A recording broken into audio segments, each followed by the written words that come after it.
Extra, extra, awesome game that goes for cheap! We interrupt our regular programming to let you know about one hell of a palate cleanser. We're talking about Bermuda Survivor, an action roguelite that sits somewhere in between a twin-stick shooter and a vampire survivor Me Too. Don't worry, we'll go back to our regular programming, the Swordhaven review is already in the oven, and I have yet another RPG video coming up. But after 11 hours of non-stop action in which I simply couldn't put the game down to pick up anything else and farming 97% of the achievements, I felt like I just needed to tell you guys about this insanely fun, insanely addictive action game developed by Glitch Mode and published by Awaken Realms, the same guys who gave us Tainted Grail, the Fall of Avalon, and Tainted Grail Conquest. Narratively, the premise of the game is as simple as they come. A ship got wrecked because it entered the Bermuda Triangle, and now the surviving members of the crew are stranded on and scattered across a godforsaken, mysterious island. The island is inhabited by weird monsters that are trying to eat the remaining crew alive, and a few fishermen who mind their own business, seemingly oblivious to the presence of the monsters. There are strange structures which seem to have been built by sentient beings, but it is readily obvious that these structures couldn't have been built by humans. You are a diver who looks like he's been pulled straight out of the 80s to solve this conundrum. The main character is unapologetically badass, he walks about with his torso exposed and wearing a cape for some reason, and he shoots and hacks and slash through endless waves of creatures as he spouts self-aggrandizing one-liners that wouldn't have been out of place in Cobra. Dodging is for pussies. The gameplay is very simple as well, but deceptively clever, for the genre at least. You have two main forms of attack, guns and melee weapons. Guns depend on ammo and you have to reload every time you run out. Melee combat depends on stamina, which you also use to sprint and dodge roll your way out of danger. You gain XP as you kill enemies and collect the purple orbs that they drop, and every time you level you get a choice of 3 perks. As it happens with every game in the genre, you're supposed to work towards a build, and therefore choose the skills that synergize the most with what you already have. And we have seen this formula done a gazillion trillion times in recent memory, and Bermuda Survivor doesn't do anything extraordinarily different. There's damage over time, there's piercing bullets, multiple shots, ricocheting bullets, AoE attacks that spawn with a certain frequency or when you reload, skills that apply to your sprint and your dodge roll, like trails of fire and mines, etc. This game is not trying to reinvent the wheel, and it doesn't. But it makes it so that this tried and true formula that we have seen a million times before feels rewarding, fun. There are many games out there that do the whole kill waves upon waves of enemies, level up and work your way towards strengthening your build formula a heck of a lot better. Just out of the games that I have gotten codes for, I can think of at least 2 off the top of my head, and I am not even into this type of game that much. Reincarnation Insurance Program, for example, has more moving parts. The build aspect of the game is more complex. It's got equipable items and different champions with different skills. Astro Prospector is more of a bullet hell, but your ship's offensive and defensive arsenal is broader and just more out there, I would say. But what made me play Bermuda Survivor with a heck of a lot more enthusiasm than I played those other games, what kept me glued to the damn thing all throughout the 11 hours that took me to get to that final endgame achievement, the reason why I couldn't put Bermuda Survivor down until I finish it, is because it nails 2 things that are very important to me. First, the feeling of adventure, and second, the discovery/figuring out aspect of the game. Rather than being confined to an area and being swarmed by endless waves of monsters, you have quests that you need to complete. And this requires you to venture forth, clear the fog of war, find people who give you vague clues about what to do next and where to go. Your goal is to find the last remaining survivor, and that entails finding your way around the island, figuring out puzzles, participating in trials given to you by people who are purposefully vague in their explanations about what you need to do, sorting out trap-infested corridors, etc. The game uses crystals as currency for everything.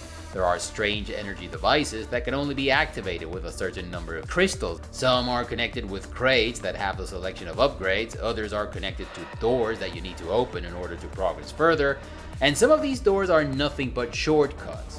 Why would you invest your precious crystals in a shortcut, you ask? Well, the first thing that you are going to want to do is explore the entire island and discover all the spawn waypoints of the game, so that you can start your next run closer to your next objective. But also, at some point you'll understand that in order to defeat the final boss, you need to be as powerful as you can. But there is a time limit, and these shortcuts allow you to cover more ground, hoard more upgrades faster, and reach the boss in time. Perhaps my favorite thing about Bermuda Survivor is how it handles its meta progression. I have to admit that I am not a huge fan of the concept of meta progression. First, it usually rewards the player for playing the game rather than for getting better at it. And second, it's usually based on a boring linear system of points in which you simply play the game, get points, purchase the next thing until the game becomes super easy, barely an inconvenience, and you inevitably end up being OP and beating the game. But in Bermuda Survivor, meta progression is woven into the exploration and discovery aspect of the game. It works like pittance in rock climbing. You find a shortcut into an area for the first time, then you die. The next time the shortcut is already open, so you don't need to spend crystals again. So you have enough crystals to purchase upgrades that make it easier to reach the next waypoint, then you die. The next time you start from the next waypoint and you reach this guy.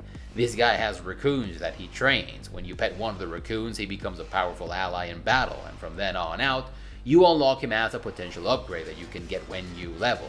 But the guy also asks you to deal with a giant cock. Big cock? That's a lazy punchline. Yeah, that's the kind of humor that you can't expect from this game.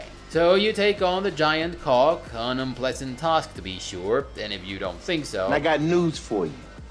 That means you're gay. But once you deal with it, the guy gives you the parts that you need to repair a tank. So from then on out, when you reach a tank, you can use it to blast your enemies to pieces and roll over lava surfaces that are otherwise difficult to navigate unharmed.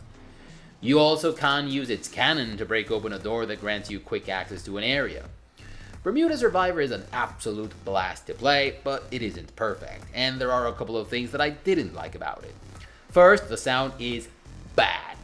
There's no two ways about it. The main character keeps spouting 80s-like one-liners. Some are funny, some feel like the game's trying too hard, but all of them sound as though the voice actor recorded them in a phone booth using an earbud as a microphone. Monsters, storms, vanishing ships. Just another Tuesday for me. I came, I saw, I destroyed everything in sight. These games thrive on the badassery and the fuck yeah factor, and sound effects play a big part in that, and they just aren't great in Bermuda Survivor. They lack all the oomph you'd expect from the genre. I've been playing Chain Staff recently, another indie game that kicks serious ass, and this is how that game sounds.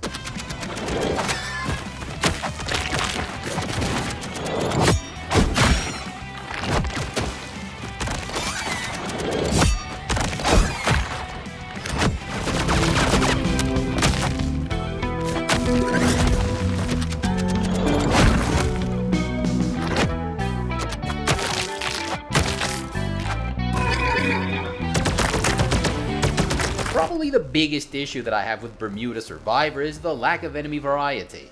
In every respect, you have the standard bouncy things, the slightly bigger, slightly grayer, slightly slower bouncy things that can soak up a few more hits, the slightly smaller, faster bouncy things, and the eyes that explode and do AoE damage when they die. Bosses are not much better. They have 3 or 4 attacks and you fight them along with an endless swarm of enemies. That's all there is to them. Also, when we showed this game on CBS, one of you pointed out that the enemies looked a little boring, and I have to concur. But that's about it. I can see some people complaining about the lack of depth of the build aspect of the game, but I am not entirely sure a more complex build aspect wouldn't have gotten in the way of what the devs were trying to accomplish. The game is streamlined, fast and furious, and there is a sense of urgency to the exploration aspect of the game. You feel like you need to go to that next area, rescue that next person, complete that next quest, etc.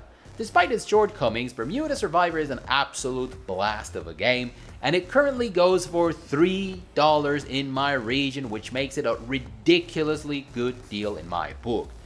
Then that's it. Coming up next is the video on Swordhaven and another RPG that I have already lined up. So unless I feel like telling you about my experience with a closed beta of Outward 2, that's also a possibility, then that's what you're going to get next. And I have nothing more to say to you. If you liked the video, give it a thumbs up. If you didn't, give it a thumbs up. If you like what you are seeing on the channel, please consider subscribing to keep the channel from dying and to avoid the usual YouTube shenanigans. Come check us out on Discord if you don't mind all the boomer talk that goes on there. I personally love it and wouldn't change it for anything, and share the video if you thought it was cool. Bye everyone. You're excused. You can go back to playing video games.